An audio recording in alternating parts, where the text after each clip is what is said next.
And welcome to Uttarakhand achiever. और आज आपका टॉपिक है वो है टाइप्स ऑफ सेल, कोशिका के प्रकार। ठीक है, जो फॉरेस्ट्री की सीरीज हमारी चल रही है उसको आगे बढ़ाते हुए जो नया टॉपिक है वो है टाइप्स ऑफ सेल। अब कोशिका के दो प्रकार होते हैं, किसके हिसाब से? जो हमने लास्ट क्लास में सिद्धांत पढ़ा था, सेल थ्योरी, किसका? कोशिका सिद्धांत पढ़ा था जो सेजवान और किसने? सेल्डन ने दिया था 1838 और 39 में। उसके हिसाब से दो टाइप की कोशिकाएं होती है, एक होती है सेलुलर, एक होती है नॉन सेलुलर।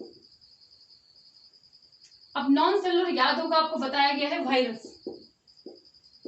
वायरस क्या होते हैं? नॉन सेलुलर होते हैं। ठीक है, अब जो सेलुलर होते हैं उसको दो टाइप में बांटा है। एक होता है प्रोकैरियोटिक, एक होता है यूकैरियोटिक।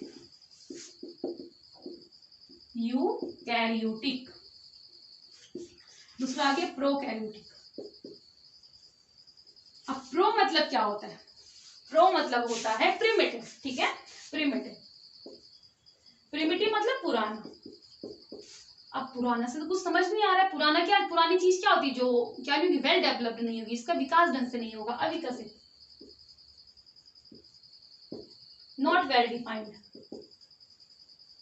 ये तो हमको समझ में आ गया इस प्रो का मतलब, और इस प्रो का मतलब क्या था। अब कैरियोटिक मतलब क्या होता है? कैरियोन मतलब होता है न्यूक्लियस या फिर केंद्र, केंद्रिका कहते हैं ना, केंद्र। ठीक है, अब जिसका न्यूक्लियस वेल डिफाइंड नहीं होगा, नॉन वेल डिफाइंड है, जिसका न्यूक्लियस, जिसका केंद्र अविकसित होगा, उसको हम क्या बोलेंगे? प्रोकैरियोटिक बोलेंगे। जिस भी ऑर्गेनिज्म का जो न्यूक्लियस होगा वो वेल डिफाइंड नहीं होगा, अविकसित होगा, उसको हम बोलेंगे प्रोकैरियोटिक। एग्जांपल लेके चलते हैं, जैसे कि जो हमारे क्या होते हैं? बैक्टीरियास होते हैं स्पेशली। ठीक है, वो किस में आ जाएंगे? हमारे प्रोकैरियोटिक में आ जाएंगे। ठीक है, जैसे साइनोबैक्टीरिया एक चीज होती है, वो हमारे किस में आ जाएंगे? प्रोकैरियोटिक में आ जाएंगे। अब आ जाएगा यूकैरियोटिक में। यू मतलब होता है ट्रू। क्या होता है? ट्रू। ट्रू मतलब जिसका विकास हो रखा होगा, जिसके न्यूक्लियस का विकास हो रखा होगा, उसको हम क्या बोलते हैं? यूकैरियोटिक बोलते हैं। यहाँ जैसे कि ह्यूमन बीइंग। ठीक है, अब ये विकास हो रखा है, नहीं हो रखा, ये क्या चीज समझते हैं। अगर ये सेल है हमारे पास, ये सेल में क्या प्रेजेंट होता है? न्यूक्लियस प्रेजेंट होता है। इस न्यूक्लियस के अंदर क्या प्रेजेंट होती है? तो न्यूक्लियर मेम्ब्रेन हो गई, न्यूक्लियर मेम्ब्रेन हो गई। इस न्यूक्लियर मेम्ब्रेन के अंदर क्या होता है? एक फ्लूइड होता है जिसको न्यूक्लियर फ्लूइड बोलते हैं। ठीक है, इसके अंदर होता है डीएनए, और डीएनए के साथ प्रोटीन।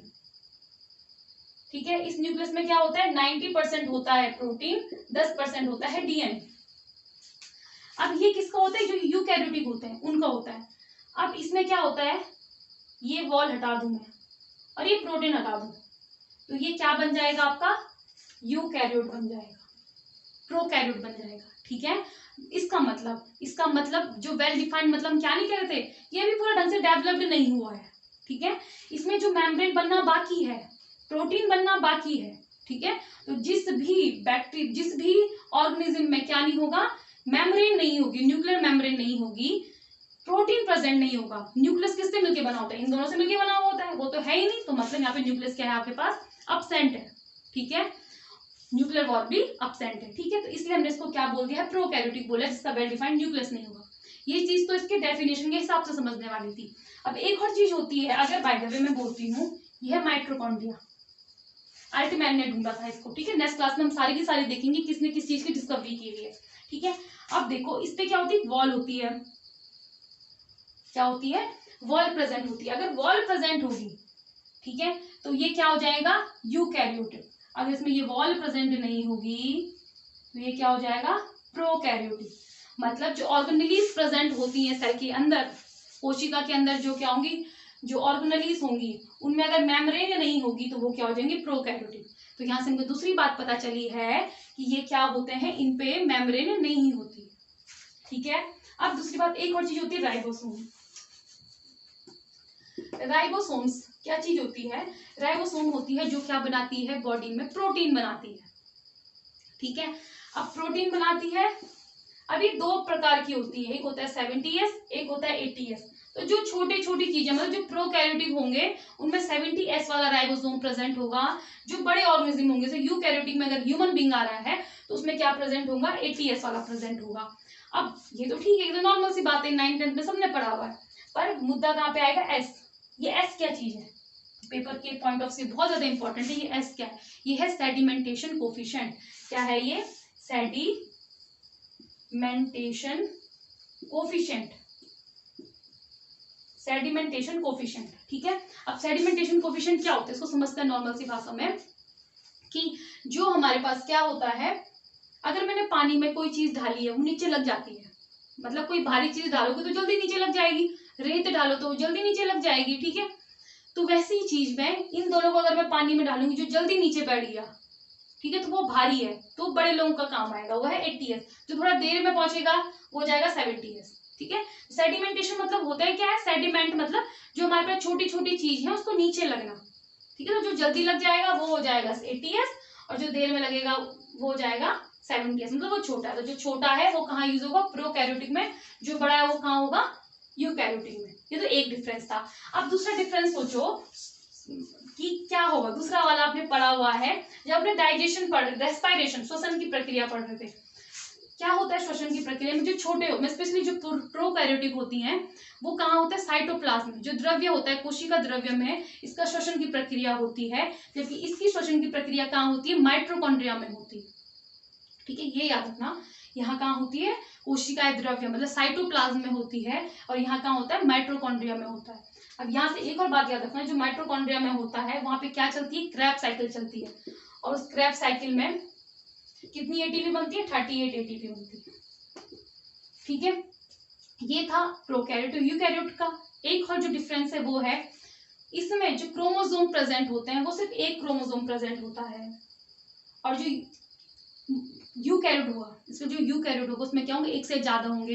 अगर हम ह्यूमन की बात करें तो कितने होते हैं हमारे पास? 23 पेयर होते हैं, 46 होते हैं। ठीक है, तो यहाँ पे क्या है? क्रोमोसोम ज्यादा है। ठीक है, तो वहां पे क्या होता है? क्रोमोसोम सिर्फ एक प्रेजेंट होता है, या तो क्रोमोसोम बहुत सारे प्रेजेंट होते हैं। तो ये किसके बारे में था आपके पास? यूकैरियोट और प्रोकैरियोट के बारे में था। अब यूकैरियोट और प्रोकैरियोट को भी क्या कैरियोट है वो दो टाइप के होते हैं, एक होता है यूनिसेलुलर, एक होता है मल्टीसेलुलर। अब यूनिसेलुलर मतलब एक कोशिका है,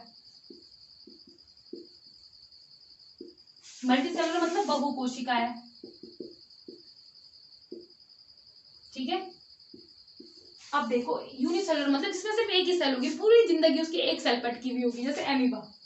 सब कुछ खाना पीना श्वसन उत्सर्जन जो भी होता है सिर्फ एक ही से करता है। पर जो क्या होंगे? बहुत सारी सेल्स पे डिपेंड होगा। जैसे ह्यूमंस एक सेल, बहुत सारी सेल्स होती है, थाउजेंड्स ऑफ सेल्स होंगी, उसको क्या बोलते हैं हम लोग? उसको बोलते हैं हम लोग क्या? मल्टी सेलुलर ऑर्गेनिज्म बोलते हैं। ठीक है, एक होता है यूनिसेलुलर, एक होता है मल्टी सेलुलर, जिसमें एक सेल होगी, एक कोशिका होगी, उसको बोलेंगे हम लोग क्या? एक कोशिका है। जैसे एमीबा, पैरामीशियम, बहुत सारी बैक्टीरियाज। ठीक है, अब जो मल्टी सेलुलर क्या होगा? जिसमें बहुत सारे क्या होंगे हमारे पास?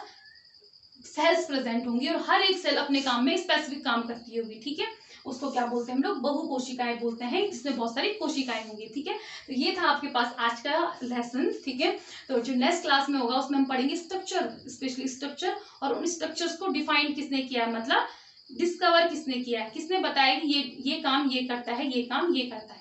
ठीक है, तो तब तक के लिए थैंक्स फॉर वॉचिंग।